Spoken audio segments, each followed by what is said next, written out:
All right, so I had some people ask me for a little bit of practice with L'Hopital's rule, finding limits. And remember, the first step is always to show that you have an indeterminate form, meaning that your numerator and your denominator are both equal to zero or are both equal to some version of infinity. So we're looking at um, problems J and K from the textbook. Okay, so problem J looks like the limit as x approaches infinity of x squared over e to the 1 minus x. So if I plug in infinity, and you can do it informally. Technically, you're just looking at what happens as your x values get bigger.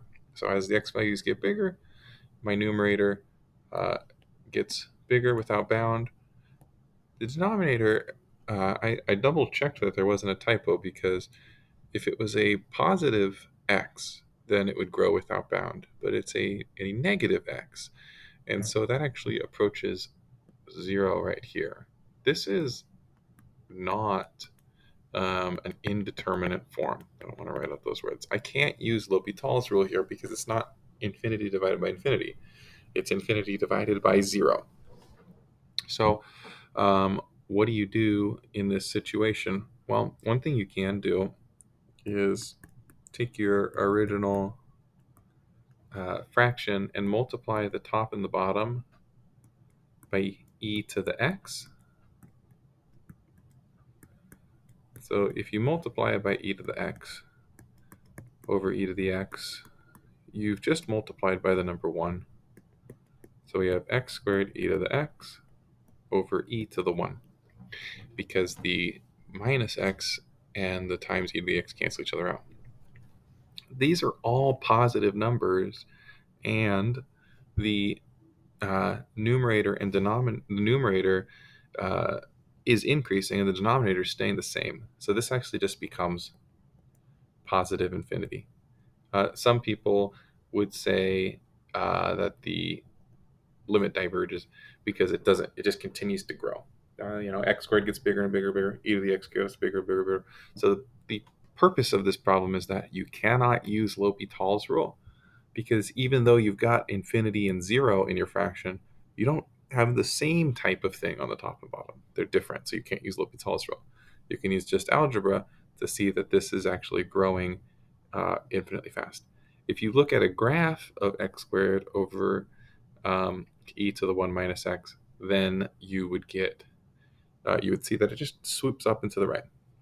What is not in the textbook, but what would be sort of an interesting follow-up question, is if you did the limit as x approaches negative infinity. Now, as you substitute in negative infinity, you get still infinity because you square it on the top, and you also get infinity on the bottom, because e to the negative x, well, when you plug in a negative to a negative, you get a positive. And so in this case, we can use L'Hopital's rule because it's an indeterminate form. And so we could say, okay, well, that's equal to the limit as x approaches negative infinity of 2x over e to the 1 minus x times negative 1, which again approaches infinity over negative infinity. That's okay. Use L'Hopital's one more time. Let me get the limit as x approaches negative infinity of 2, and this is just going to flip back over to positive. And now in this case here, we have basically 2 over infinity, which means that the original limit goes to 0. Okay, so just got to be careful with your positives and negatives. Okay, so that was question J. Question K, similar sort of vibe. Limit as x approaches infinity, x squared over e to the x ln x. Both the top and the bottom are increasing functions. Both e to the x and natural log of x are increasing. So this is going to be, it's an indeterminate form, so we can use L'Hopital's rule. So L'Hopital's rule says, let's just make this 2x over, and then we're going to do f prime g plus f g prime. I'm going to just do a little bit of simplifying on the bottom. So that's e to the x times natural log of x plus 1 over x. Okay, now so you may get tripped up here with thinking about what's going on. Clearly the top is increasing, 2x. The e to the x is definitely increasing. The natural log of x is also increasing. The 1 over x is decreasing, but it doesn't ever get negative. And so this is still increasing and increasing on the bottom, so that's still another indeterminate form. So we can use L'Hopital's rule again and look at 2, and we go f prime g plus f g prime. So the 1 over x is x to the negative 1, so I'm just going to go like that. And now as we substitute infinity in,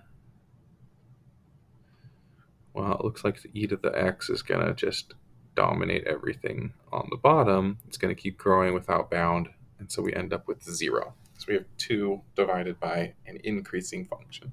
E to the x times a bunch of other stuff is going to be,